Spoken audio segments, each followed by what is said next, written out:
Bismillahirrahmanirrahim. Assalamualaikum warahmatullahi wabarakatuh. Alhamdulillahirabbil alamin. Assalatu wassalamu ala asyrafil anbiya'i wal mursalin wa ala alihi wa ashabihi ajma'in. Wala haula wala quwwata illa billahil aliyyil azim. Allahumma la sahla illa ma ja'altahu sahla wa anta taj'alul hazana idza syi'ta sahla. Rabbi shrah li sadri wa yassir li amri wa hlul 'uqdatam min lisani yafqahu qawli, amma ba'du. Pada yang terhormat Tuan Nazim Masjid Syakirin yang saya kasihi, pada segenap asatizah, para alim ulama, para a'immah di masjid yang mulia ini, wabil khusus kepada segenap hadirin wal hadirat hafizakumullah.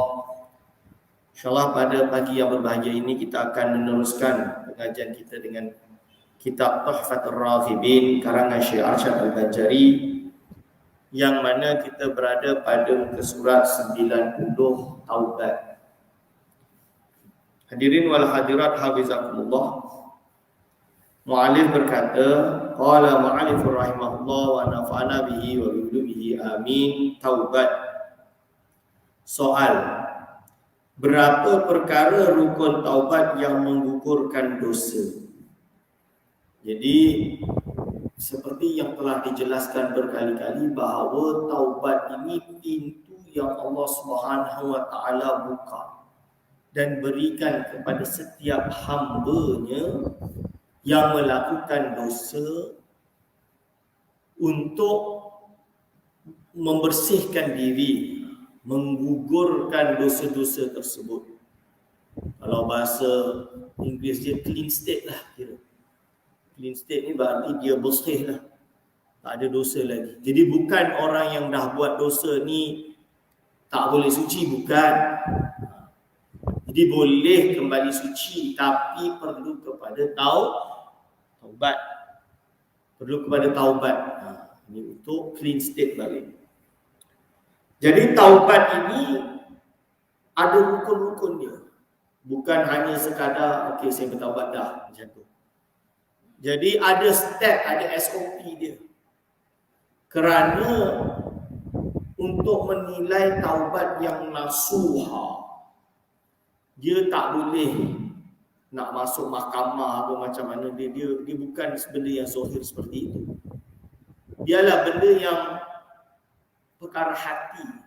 Bila kita berbicara perkara hati, berarti si batang tubuh tersebut yang boleh menilai diri dia tersebut, diri dia sendiri. Orang lain tak boleh nak menilai. Taubat yang nasuha atau taubat yang macam mana, orang tak boleh nilai kecuali batang tubuh dia sendiri. Maka setiap batang tubuh ini dia kena tahulah apa yang perlu dibuat agar supaya taubatnya diterima oleh Allah Subhanahu wa taala. Taubat nasuha.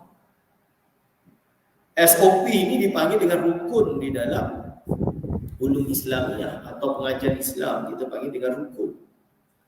Jadi rukun taubat yang menggugurkan dosa ini ada beberapa. Maka jawab Syekh Arsyad Al-Banjari, adapun rukun taubat yang menggugurkan dosa itu 3 perkara. Jadi ada 3 perkara yang kalau dia lakukan taubatnya itu diterima. Dalam erti taubat itu dapat menggugurkan dosa. Yang pertama, menyesal atas barang yang diperbuatnya daripada maksiat. Jadi dia kan ada sifat nadam tu, nadam bahasa Arab dia dipanggil. Nadimun, orang itu bersifat menyesal. Nadimun tu adalah dia itu menyesal atas dosa yang dia lakukan. Ada orang mencuri, lalu dia sedar bahawa perbuatan itu haram. Dia berdosa. Dia tahu ini dosa. Maka dia bertaubat. Dengan cara apa?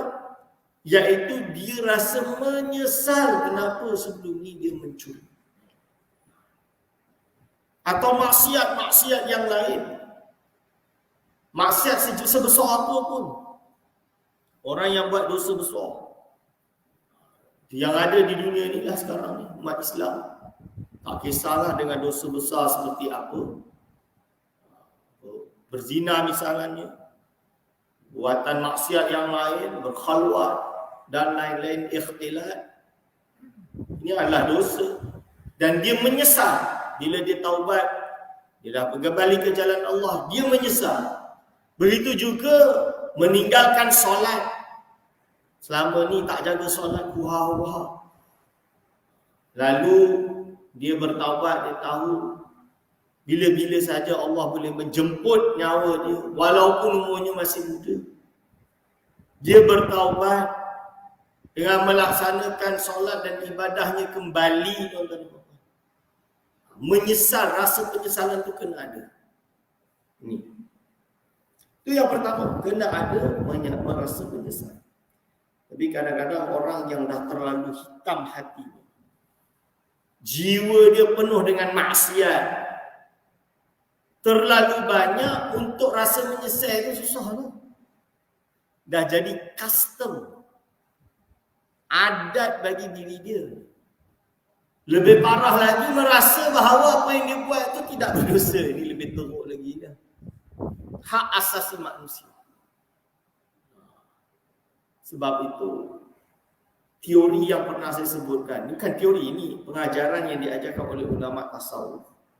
Manusia itu seperti kertas putih. Apabila dia buat dosa kecil sikit, kita ambil pen hitam tu, kita cucuk satu, one small dot. Tapi kerana di kertas putih dengan pen hitam, susahlah nak hilangkan pen hitam tersebut walaupun satu dot. Bila dah ada satu, pertama bila putih itu kan macam kereta baru beli kan. Wah, apa terbuka pintu kena dinding pun dah takut ke lah. Jangan. Oh saya tak nak kena dinding pun saya. Tapi bila dah kena sikit tu, alamak dah kena tak apalah. Dah kena tak apalah sikit. Kena banyak sikit, tak apalah lah, dah kena lagi, banyak, besar pun dah tak apa dah. Dah tak sayang dah, betul tak? Contoh dia. Sama seperti kertas. Bila dia letak satu small dot, kecil, susah nak hilang. Tapi dah ada satu dot, bila tambah 2 dot, 3 dot, 4 dot, satu garis besar, dah tak kisah dah. Dah banyak ni, banyak lah. Betul lah. Tak kisahlah dia conteng sampai habis. Manusia tu seperti itu, tuan-tuan. Jadi bila dia buat dosa, pertama dia tak pernah buat dosa. Takut nak buat dosa. Bila terbuat dosa dah rasa macam biasa. Tambah lagi dosa, biasa lagi. Dia tahu tu dosa. At one stage, dia merasa itu bukan lagi dosa. Itu dah bahaya. Dan akhirnya dia mencari segala cara untuk anggap benda itu bukan dosa. Seperti apa? Ini by Human Rights Convention. Dia bukan suatu perkara yang buruk. Ini perkara yang diperbolehkan. Perzinaan adalah human rights. Bukan lagi perkara yang perlu ini. Pada hari ini bukan sampai itu. Perhubungan sesama jenis, dia anggap tidak lagi suatu perkara yang tabu. Ini adalah perjuangan hak asasi. Orang yang memerangi perbuatan ini justru perlu diasingkan, perlu dianggap pelik. Kan? Hari ini. Ini fakta ni. Dan nak masuk dalam negara kita, nak biarkan kita. Mana boleh. Ini soal prinsip. Prinsip normatif. Kita, negara kita dah ada agama, ada adat, ada konstitusi. We have our own constitution. That mana-mana orang, they have to respect our constitution. Konstitusi kita adalah, perlembagaan kita adalah social contract di negara ini.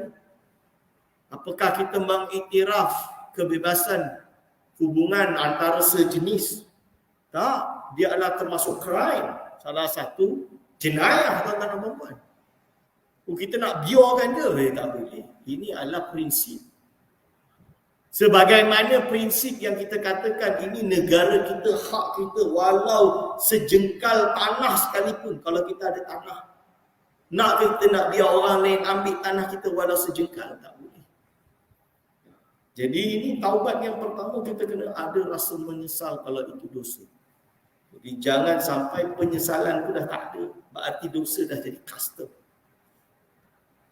Ini rukun taubat. Yang kedua, meninggalkan maksiat yang disesalinya pada ketika itu juga, fauriyan. Alal fauri, terus. Dia buat maksiat, dia tahu ni maksiat, dia stop, dia tak nak buat dah. Nauzubillah min zalik, dia lepaskan, dia tinggalkan dan dia dah tak nak buat maksiat tersebut. Dia tahu ni maksiat, dia tidak mahu melakukan maksiat tersebut dan dia tidak akan mengulangi maksiat tersebut. Dia berazam pada diri dia untuk tidak melakukan maksiat tersebut. Ini nama dia adalah meninggalkan qal'u. Bahasa Arab iqla'ul maksiyah. Mencabut maksiat tersebut dari diri dia. Bila kita tahu, contoh dia, kita tak tahu hukum hakam. Kita tak tahu hukum hakam. Kita baca hukum hakam, baru kita tahu hukum dia haram. Dulu ni aku buat ni maksiat. Okeylah, itu tak tahu. So sekarang dah tahu, meninggalkan itu satu cara. Tapi itu lainlah, itu sebab dia tak tahu. Ini dia tahu, dia buat, dia tak rasa bersalah atau mungkin dia tak begitu indah, misalnya solat. Dia tak pernah solat atau tidak memperdulikan solat. Dan keluarganya juga tidak menegur dia untuk tidak solat. Solat dianggap satu kewajipan bagi keluarganya yang dilakukan nafsi-nafsi, sendiri-sendiri. Nak buat, tak buat, tak apalah. Lebih kurang macam tu, tuan-tuan. So apa terjadi? Pada suatu saat baru dia resah, sedar diri, dia menyesal kenapa selama ni tak solat. Maka ketika itu dia tanggalkan maksiat malas solat tadi dengan cara solat. So cara solat dia macam mana tuan-tuan dan puan-puan? Berarti dia menjaga solat 5 waktu. Setiap waktunya dia solat tepat waktu. Tidak sampai meninggalkan solat. Dan jangan tinggalkan solat. Dia paksa diri dia. Iqla'ul maksiat. Dicabut maksiat meninggalkan solat tadi. Diganti dengan istiqamah melakukan solat. Ini nama dia adalah meninggalkan maksiat yang disesalinya pada ketika itu jua. Yang ketiga, tuan-tuan dan puan-puan, mencita-cita bahawa ia tiada kembali kepadanya selepas itu. Berarti dia berazam. Al-azmu alla ya'uda. Itu bahasa Arab. Bercita-cita, dia berazam untuk tidak mengulangi maksiat tersebut. Sebelum ni dia pernah buat maksiat. Dia dah menyesal. Dan dia terus tinggalkan maksiat tersebut.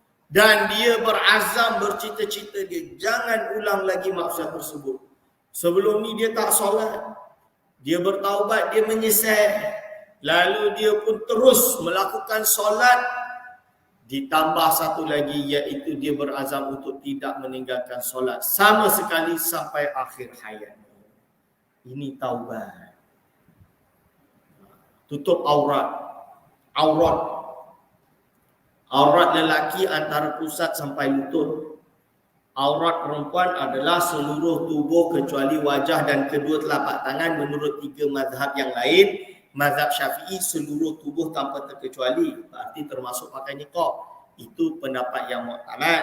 Akan tapi ada pendapat dalam mazhab Syafi'i disebut oleh Al-Imam Al-Bajuri di dalam kitab Hasyiah Bajuri ala Ibn Qasim bahawa menurut mufassir yang mentafsirkan ayat wala yubdina zinatahunna illa ma dhahara minha, maka termasuk illa ma dhahara minha, kecuali apa yang terzahir daripada perempuan-perempuan itu adalah wajah dan kedua telapak tangan. Jadi kita kat Malaysia ni ambil pendapat itulah. Perempuan tidak semuanya menutup wajah, kan? Banyak majoriti pakai tudung tapi tidak tutup wajah. Jawapannya macam mana? Tak ada masalah. Itu mazhab Syafi'i membenarkan perkara tersebut dalam salah satu kaulnya. So kita kena iktiraf perkara tersebut berlapang dada dengan isu khilaf seperti ini. Okey, berarti tutup aurat rambut tu kenalah. Kan? Tengkuk ni kenalah. Tangan ni kenalah. Misalnya. Lepas tu ada orang yang tidak menjaga aurat.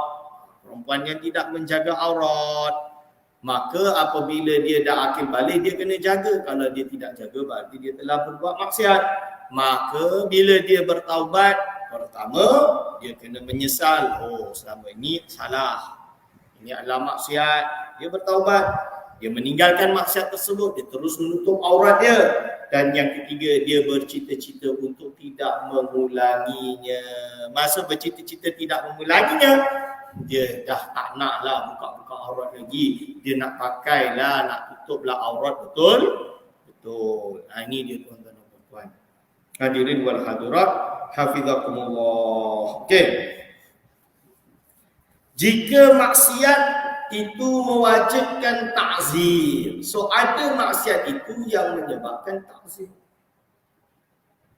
Ta'zir mewajibkan ta'zir juga. Ta'zir ni apa tuan-tuan? Ta'zir ni suatu hukuman yang bukan hudud.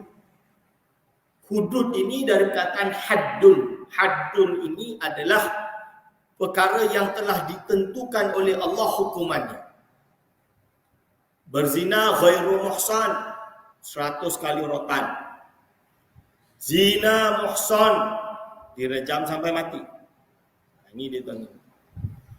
Apa lagi? Dosa mencuri, potong tangan.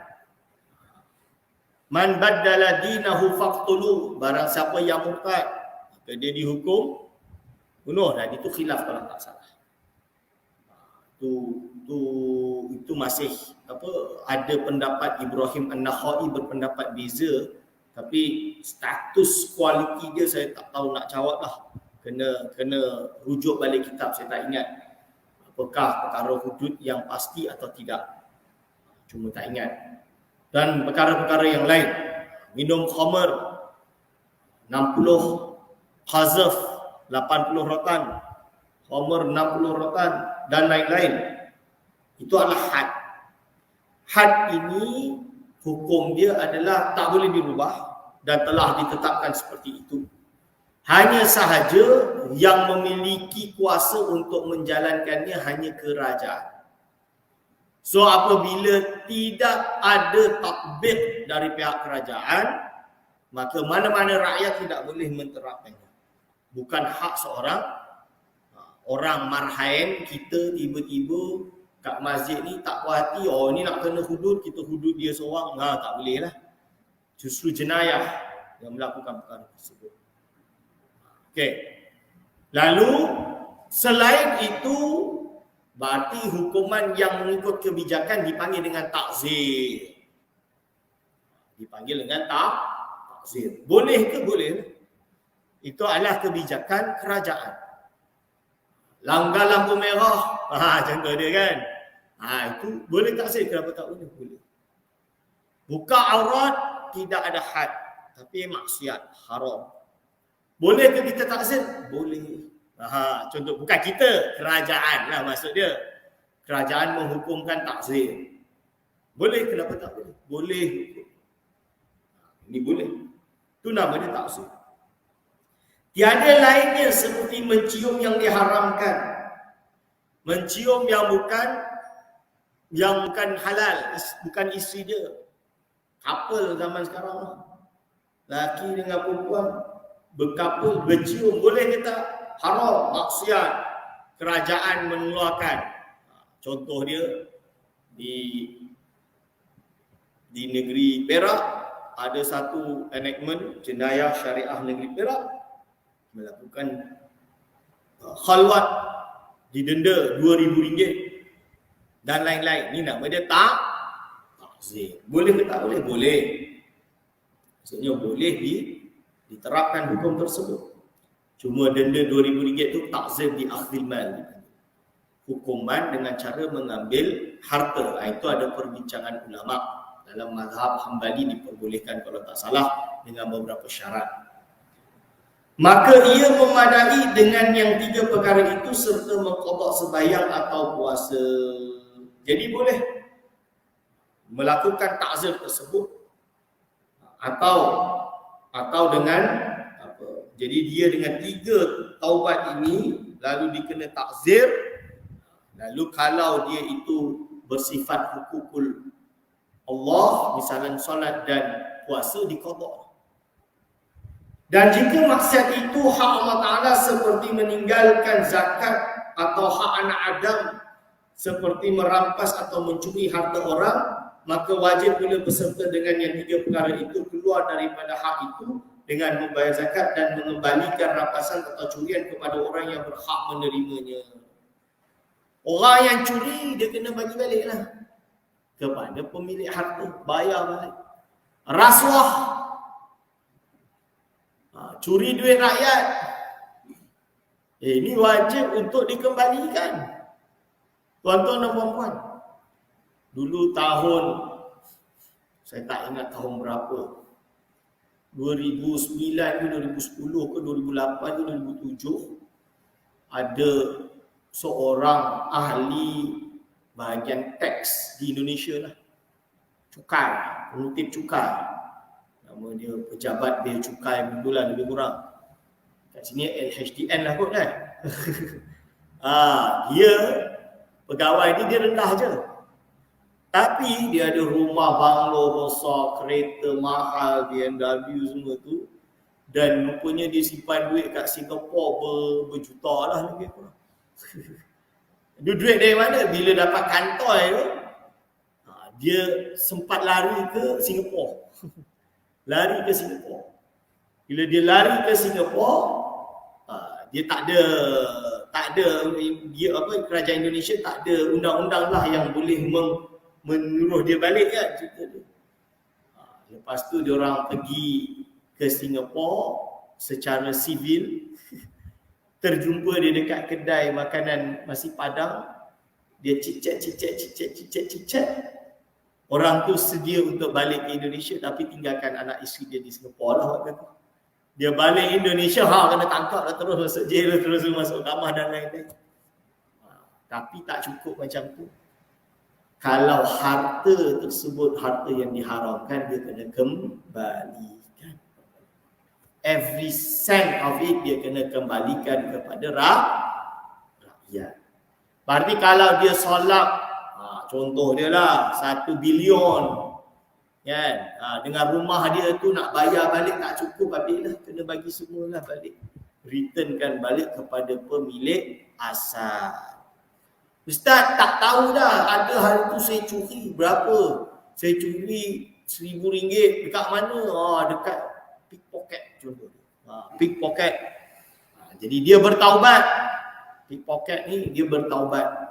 Dia bertaubat dari pickpocket dia. Taubat dari pickpocket dia dah tak tahu dah siapa yang dicuri dulu tu. Contohnya nak bagi balik macam mana tak boleh. Maka dia boleh tasarrufkan kepada yang dipanggil dengan baitul mal dengan harapan Allah SWT ampunkan dia. Ini cara pembersihan harta. Contoh dia duit judi. Ada perbahasan tentang duit judi ni macam mana Ustaz? Duit yang dihasilkan dari duit judi, maka dihabiskan atau dibersihkan dengan cara iaitu kembalikan kepada baitul mal. Baitul mal nanti dia buat untuk limaslahatil ammah. Ini dibahas di dalam kitab Bughyatul Mustarsyidin. Harta malul haram, dipanggil harta yang haram. Jadi transaksi yang diharamkan, nak bagi tahu transaksi yang tidak legal di dalam syariah. Ini hukum dia tak sah. Bila tak sah berarti status harta itu dikembalikan kepada pemilik asal.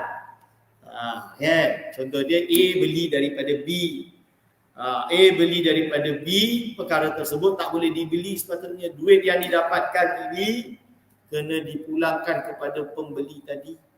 Penjual tadi kena kembalikan sebab tak sah. Hukum hakam tersebut tak sah. Tapi dah tak jumpa dah Ustaz. Waris dia pun dah tak jumpa dah Ustaz. Dibersihkan dengan tasarruf kepada Baitul Mal. Dan kami di Negeri Selangor, kita ada Lembaga Zakat Selangor, LZS, yang memang membuka bahagian dari pembayaran, bukan yang wajib sahaja. Yang sunat juga kita buka. Pembersihan harta pun kita buka. Contoh dia pekerjaan yang haram. Ada orang buat pekerjaan yang haram. Ini perbahasan tentang panda food dan lain-lain. Yang seumpama dia tahu dan dia ada ikhtiar untuk membawa atau membawa arak ni, khamr ni, membawa dia haram, menjual dia haram, membeli dia haram, bawa lori dia pun haram. Ini dia tuan-tuan dan puan-puan. Tapi cuma ustaz campur, ada yang halal ada yang haram, maka dibersihkanlah harta penghasilan sekira bahagian yang diharamkan sahaja. Itu adalah baru boleh dibersihkan. Ini cara untuk membersihkan harta. Jadi harta tersebut of course perlu ditasarufkan untuk maslahah ammah, maslahah orang awam. Lalu disebut di sini iaitu membayar zakat. Orang yang kena ada kewajipan zakat. Zakat ni wajib fardu macam solat. Bukan sunat. Jangan ingat zakat ni macam sunat tuan-tuan dan puan-puan, tak. Dulu ustaz, saya dah kerja 20 tahun. 20 tahun dah kerja dah. Ni baru nak bayar zakat ni. Selama tahun ni tak bayar zakat. Tak ustaz, kenapa? Malas, tak rasa lah. Masa apa? Yelah tak nak bayar zakat lah. Macam tu contoh dia. Ni nak kabarkan wajib bayar zakat. Dia kena kabar zakat. Kira lah berapa tahun. Berapa tahun harta tersebut. Jadi cara kira dia kita panggil zakatul mal. Bahasa Arab zaman dulu dipanggil zakatun naqdain. Naqdain itu adalah emas dan perak. Duit ringgit tu dia adalah merepresentasi dari emas dan perak. Ibarat dia macam ni. Kerajaan ni dia ada emas berapa ton dekat World Reserve Bank. Kalau nak tahu, nak faham tu tengok cerita Die Hard Part 3 tu. Yang orang Germany tu masuk kat dalam Reserve Bank dekat New York tu, lepas tu dia curi berlori-lori emas tu. Kan? Lepas tu dia naikkan kapal-kapal tu nak jatuhkan tu. Cerita dia tu. Die Hard tu. So basically macam ni. Emas tu ada dekat situ. Duit kertas yang korang pegang tu, yang tuan-tuan pegang tu adalah ibarat dia tanda emas yang tuan-tuan punya, yang disimpan, yang dijamin oleh kerajaan, dan emas tersebut disimpan di World Reserve Bank. Ini contoh dia. Lalu setelah itu kita kena faham, duit tersebut kita pegang berarti seolah-olah kita pegang emas. Yang wajib bayar zakat ni kan emas dan perak. Maka tuan-tuan wajiblah untuk membayar zakat. Ada duit berjuta-juta tu dekat dalam bank tu, ingat dia sama dengan perkiraan emas. So kiralah kalau dah lebih nisab, dah cukup nisab. Nisab yang kita kira kalau tak salah 12,000 ke 13,000 ada dekat dalam online. Jadi lembaga zakat Selangor dah tetapkan nisab sebab dia ikut harga emas naik turun kan. Jadi kalau tuan-tuan ada simpanan lebih dari itu, lepas tu selain cukup daripada nisab, dah cukup haul. Lainlah dia ada duit berapa, RM200,000, ya, tapi tak sampai setahun dah habis. Itu tak boleh lah, tak cukup haul kot. Samalah macam orang bukan tak ada duit, ada. Dia dapat gaji dia RM30,000. Oh banyak ustaz, tapi isteri dia 4. Anak dia 30. Misalah dia lah. RM30,000 tak habis dah tinggal kosong. Ni macam mana lah itu? Macam mana dia nak bayar zakat? Dia memang dapat gaji habis. Siapa suruh? Dapat suruh cari naas. 13 habis. Memang tak ada simpanan. Itu tak cukup haul lah namanya. Kalau tak cukup haul, dia bab lain lah ceritanya. Kan tuan-tuan? Ini jadi cukup nisab, cukup haul, wajib bayar zakat. Bila dia nak bayar zakat, tuan-tuan dan puan-puan, tapi dia tak bayar zakat, maka dia berhutang. Dia kira lah 20 tahun dia tak bayar zakat, kira-kira dia qada. Ini nama dia qada bayar zakat. Boleh ke tak boleh? Boleh. Terutama yang banyak-banyak duit tu, kena ingatlah benda ni. Okey, itu dia tuan-tuan dan puan-puan, hadirin wal hadirat Allah. Okey, lalu disebut dan jika harta itu sudah ditelan sedangkan dia kaya. Ditelan sedangkan dia kaya. Wajib atasnya memberikan harganya atau mislinya, sebandingnya kepada yang berhak atau meminta dihalalkan kepadanya. Jadi dia dah makan dah. Bertahun-tahun dia jadi penyangap. Lepas tu baru dia nak bertaubat. Pertama dia kena bayar lah. Makan, dia solat pun dia solat makanan. Makan ni bahayalah, makan benda haram ni jadikan darah daging kita tak barakah. Bila tak barakah, duit yang kita dapat pun tak berkat dan tak apa-apa. Bila tak berkat tu, kehidupan kita pun jadi suram, tak baik. Bila tak baik ni, dia akan terus tak baik. Anak turun kita tak baik, tak soleh. Ini bila tak baik ni sampai turun tak baik, kita nak ke majoriti keluarga kita semua penghuni neraka, siapa yang nak tolong bagi syafaat? Kalaulah satu keluarga tu semuanya baik-baik belaka, semuanya hafal Quran belaka, ada satu ni nakal, banyak buat dosa dengan Allah Subhanahu Wa Taala. Ya, tapi dia masih beriman lah. Tiba-tiba bila mati di akhirat tersebut, mana tahu kalau Allah izinkan illa liman adinalah syafaat. Kalau Allah izinkan tiba-tiba dapat mensyafaati, menyelamatkan satu tadi, kan? Siapa tahu, boleh je Allah tak buat. Allah memang boleh jadikan dia tak dapat syafaat, boleh. Boleh juga Allah jadikan illa liman adzinallah dalam Al-Quran. Kecuali yang Allah izinkan, nescaya dia mungkin dapat syafaat, masuk ke dalam syurga. Ini dia tuan-tuan. Ada pula orang ini. Jadi ini nama dia syafaat. Tapi kalau orang tersebut dari mula atas dia dah berbuat maksiat, anak dia buat maksiat, harta dari maksiat, harta dia tak barakah, anak-anak dia pun jauh daripada agama yang sebenar, tidak memperdulikan hukum hakam.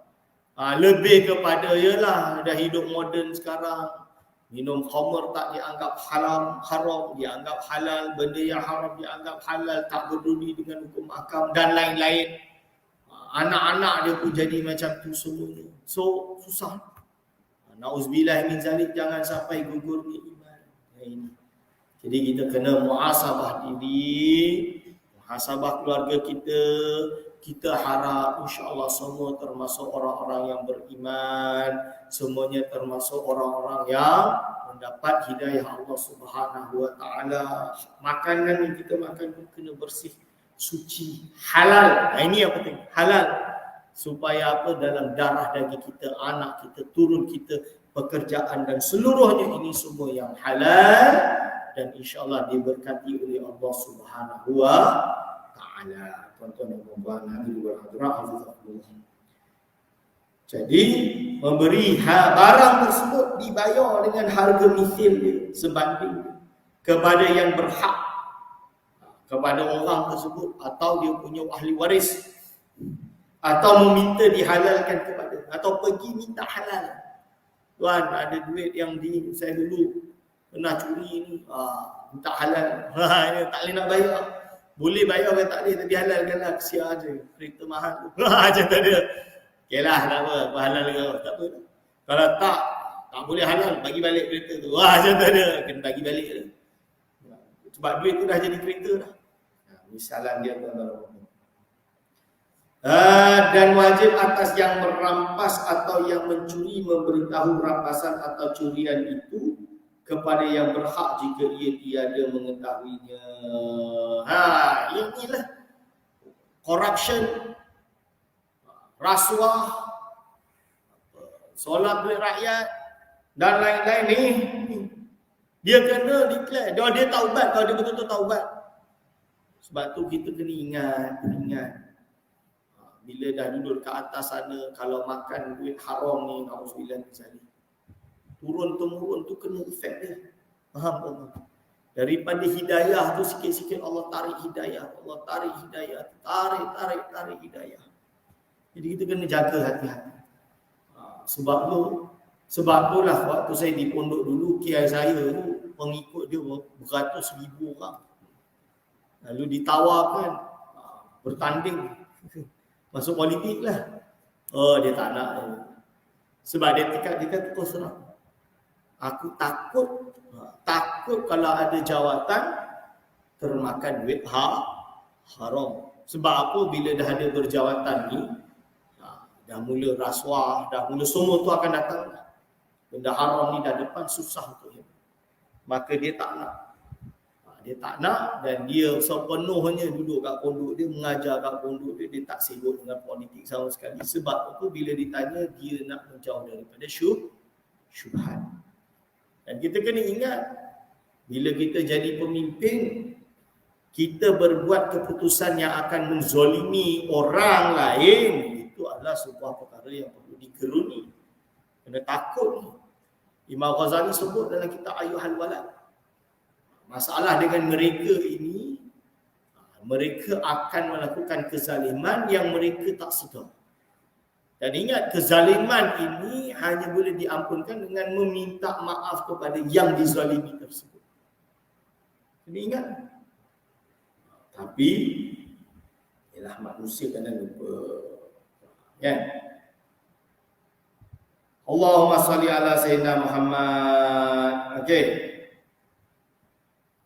Jadi wajib memberitahu atau curian itu kepada berhak jika ia tiada mengetahui.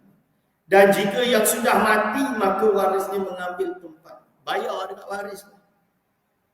Dan jika tiada waris baginya atau putus khabarnya, maka hendaklah diserahkan harta itu kepada qadi yang berkepercayaan. Bagi kepada kerajaan. Qadi pun yang berkepercayaan. Jangan pula dia bagi qadi yang kaki solat juga. Ni bahaya.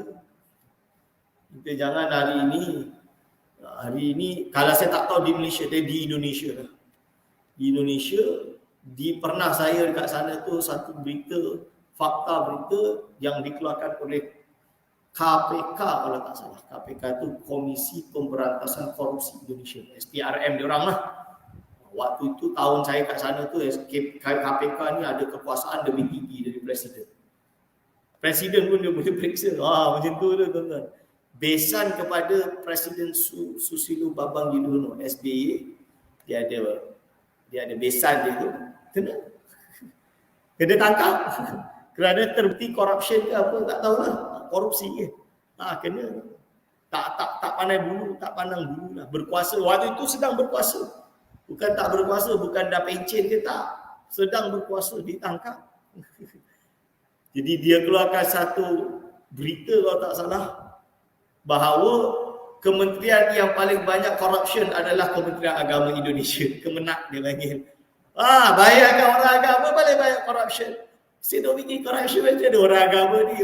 Rupanya sengaja dipersulit bahasa Indonesia. Orang nak kahwin dipersulit supaya bayar fulus. Itu macam tu.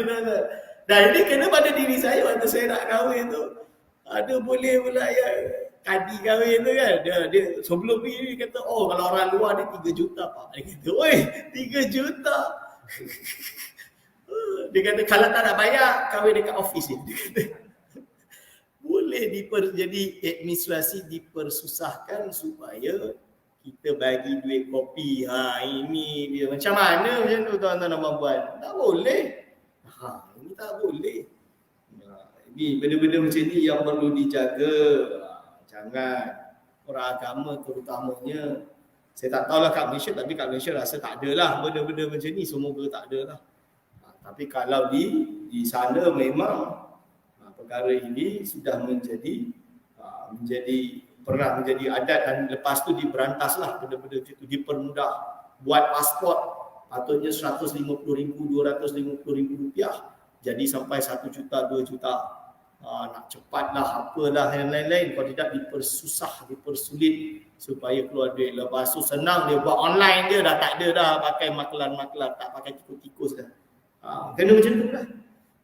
Jadi harap Malaysia juga membetulkanlah, tak ada lagi seperti itu tuan-tuan dan puan. Okey. Dan jika tiada waris tiada waris baginya atau putus khabarnya, maka hendaklah diserahkan harta itu kepada qadi yang berkepercayaan. Dan jika sukar mendapatkan yang demikian itu, maka disedekahkannya kepada fuqara. Susah nak dapat macam tu, sedekahkan kepada fuqara, orang-orang fakir. Jadi zaman Syekh Arsyad Banjari mungkin pada waktu itu tak ada sistem Baitul Mal lagi.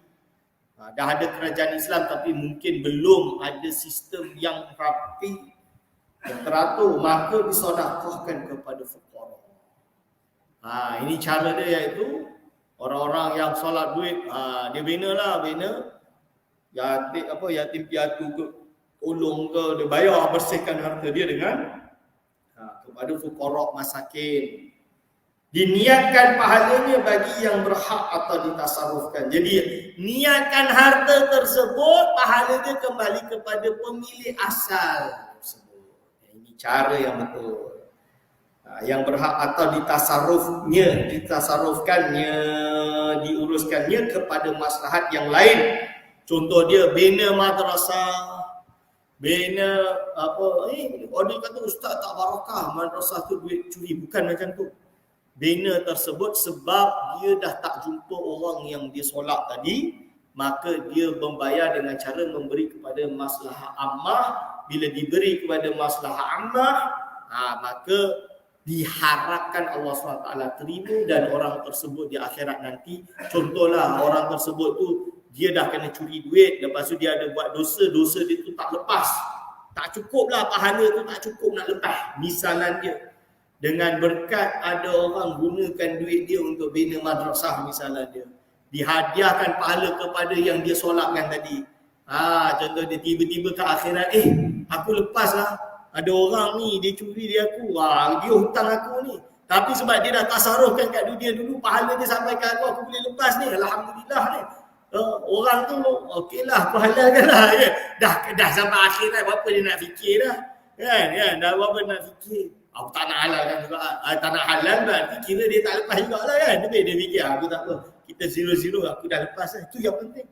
Jadi akhirat tu yang kita nak fikir tu, kita nak apa? Kita nak lepas je, nak masuk ke syurga. Kita tak nak singgah dalam api neraka tuan-tuan.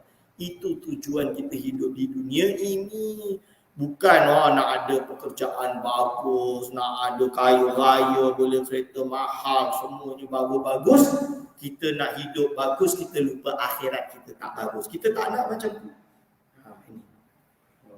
Kepada maslahat yang lain dengan niat membayarkan ini kepada yang berhak. Jika masih ada dengannya atau dipeliharakannya di dalam tangannya. Jika memang harta itu masih ada dengannya. Sikit lagi. Dan jika ia papa tu berarti papa kedana lah. Maka hendaklah diniatkan ia akan membayarnya kepada ia kaya apabila ia kaya. Jadi dia kena ingat bila dia dah ada harta nanti, dia nak bayar kan. Serta wajib atasnya berusaha menghasilkan pembayaran. Contoh paling mudah, orang berhutang dengan orang. A hutang kepada B. Jangan ingat boleh lari dari hutang. Jangan ingat.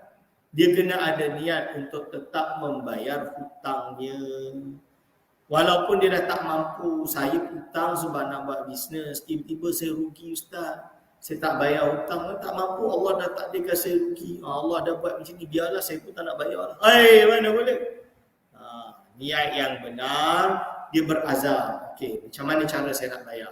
Kan? Saya bayarlah macam ni.